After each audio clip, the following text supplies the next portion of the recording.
Hello, Ryan here, aka Mac, and welcome. In this video, I cover all the information that we heard during the interviews which happened at the Berlin Bar Citizen recently. As always, a huge thank you to all of my patrons and channel members. In fact, there are some new levels and rewards for channel members here on YouTube which match up with the Patreon. So if you are interested in supporting my channel even further, it is very much appreciated. Follow the link in the description below. So, during this Bar Citizen, the team who got these interviews, big thank you to you guys, sat down with Dan Trufin, who expressed his views on certain features of the game, like mining. He is actually the guy that was very much the driving force of how mining functions and works, and will be the guy that moves on to other areas like salvaging and so forth. Anyway, here is what he said, firstly, about mining. Now, they're quite satisfied with the current state of mining. The difficulty and learning curve are well balanced, and they do not look to improve the fracture or extraction mechanic anytime soon. He says it is now more important to bring in new gameplays rather than improving something that is already sufficient. Now, I love to hear this, and I completely agree. I understand why they wanted to continue updating the mining mechanic to be what it is today, but I think it is in a great place today, and it requires less improvements, so I'm happy to know that they are now focused on other gameplay loops, but he didn't specify which. He did say for 3.9 we are getting mining consumables, which are one-shot items that will alter the mining laser's characteristics for a few seconds, so maybe widening the fracture window or lowering the resistance. This, he says, is part of the risk-reward balance. Buying a consumable can increase your chances of mining a more difficult rock or mining faster and obtaining a better reward, but if you cannot fracture the rock before the consumable stops working, then you will have gained nothing and lost an expensive consumable, not to mention the dangers will increase. So it does sound as though these consumables may be quite expensive, most likely varying in prices depending on its capabilities. But if you use one, you want to make sure you're using it for the right job, so again, expanding a little further on the mining. He goes on to say that 3.9 mining will be improved with the quantum ore. This is a very high value mineral, which is essential to allow for quantum travel. Now, the ore will be difficult to mine, and it is very volatile. It will have a limited lifespan, which means once extracted, it'll need to be transported quickly, otherwise it will lose its value. Also, making matters worse, any damage suffered by the vessel can cause the ore to explode. Now, I find this very interesting. Having to transport this ore is going to be risky business, but it breeds a whole new type of miner, one of these sort of daredevil miners who want that high reward and challenge. Also, I do kind of wonder if this means the miners traveling with quantum ore may be less of a target for pirates, because the risk involved with trying to steal a volatile cargo is obviously very high. Factor in the fact that it needs to get to a safe location as quick as possible could mean that pirates may just think it's not worth the risk. Do let me know your thoughts in that. Anyway, in general, Dan says the developers want mining to consist of a whole chain of your activities, asking players to work together. So locating deposits, mining them, refining the ore, then selling that ore at economic or industrial nodes. Refining, he says, will soon filter out the collected ore, basically eliminating low-value ores or inert materials. He did say that refining takes time, but will be necessary to assess what needs to be ejected in order to maximize profits. So to me, this sounds like refining will present its own challenges in separating the ores and inert materials, or just deciding which ores to drop and which to refine, then obviously letting the refinery do its thing over time. I would expect refining to be the next mechanic they work on, as it does tie directly in with the actual mining mechanic, so it would make sense that that comes next, but they didn't say that.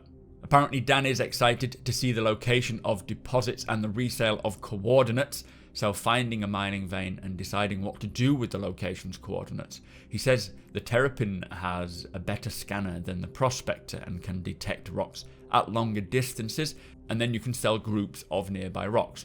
So miners could buy that information to save time, hoping that the info will not be sold to anyone else. Now, Dan says this function still requires the transfer of goods between players like UEC, but I do love this information. Terrapin owners having a strong role in planetary exploration, in particular for assets like mining veins, then based on what they discover, selling that location for X amount of UEC. Now, as a miner, I can just imagine seeing mining locations come up for sale either on the open market or maybe from a random player sat in a bar, buying that information and then heading out to do that mining. But then if you're finding those locations, determining the prices of how much to sell that location information for based on what you have found, this really does open up that whole mechanic, or both the mining and data collection and exploration mechanic a lot more. Very excited to get that. So they spoke a little bit about refueling as well and what to expect, a sort of short-term, long-term. Refueling is more of an activity, Dan says, rather than a full career, which I do kind of disagree with.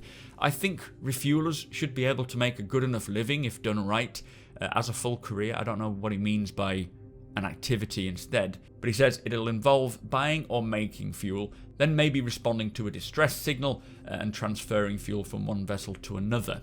Also, I would expect being able to plonk yourself along trade routes, maybe just anywhere along the trade route that you can have a quantum beacon up halfway between one location and another.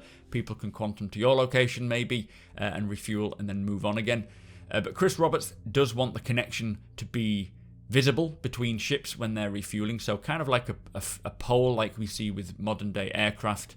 In the first iteration though, they did say it'll just be getting close enough to one another to make the transfer. But again, this requires the same player-to-player transfer function as before. Now, we did actually speak about this ourselves on a stream a while back, about bringing in maybe a simpler function of proximity-based fuel transfer rather than the full mechanic. So I'm happy to see that this is their plan.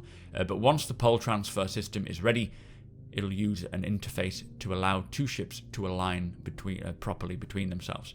So this is sounding very interesting. Trouble being, this transfer between players of UEC or goods is part of this building blocks initiative, which is rolling out this year, but they have a lot to get through with ship HUDs, player HUDs, the Moby-Glass, and then sort of moving on to the ability to transfer player assets. So we could be waiting a while, but they might have a more simpler version coming in sooner. We don't know. Anyway, they spoke a little bit about survival as well. On the player's HUD, you will see an estimated time remaining before death, so like a counter. This is determined by the conditions of that location. So is it too cold, too hot, the condition of your character.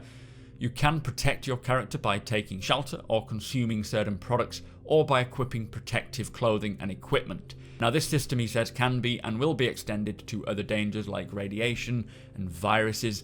For example, if a player takes off their helmet on a planet, they could catch a virus. Then they could carry that virus with them on their journey and contaminate other players elsewhere, which could then cause an epidemic. Very cool to hear this kind of a corona citizen thing going on there. But this will lead into the doctor's career, I'd expect, eventually, needing to diagnose and treat people. But yeah, this is really cool stuff. Dan does say that the survival will take its full meaning when consequence for death is in place. They want us to take care of our character and seek to keep them alive above all else. So for example, eventually it'll be better to try and survive instead of killing your character to reappear faster, which is why the survival system is fundamental to the design of Star Citizen. Anyway, this, as I say, is a great interview, and I personally gained some good information which I wasn't 100% sure about. I'm happy and confident that CIG have a good handle on the direction of these mechanics and are making good progress now. I cannot wait to see some of these new mechanics come on board, and everything is beginning to shape up and intertwine, which is excellent. Be sure to let me know what your thoughts are on all of this, and again, a big thank you to the team who were able to bring this interview to life and post it. It is very much appreciated. Make sure you do subscribe here on YouTube for more Star Citizen content, and also tick that notification bell so you know exactly when all of my videos go live. Hit the like button if you're excited for this kind of stuff, and again, a big thank you to patrons and channel members. Follow me over on twitch.tv/supermacbrothers Ryan. I'm sure we'll be talking about this today at 3 PM GMT. Thank you so much for watching, and I'll see you next time.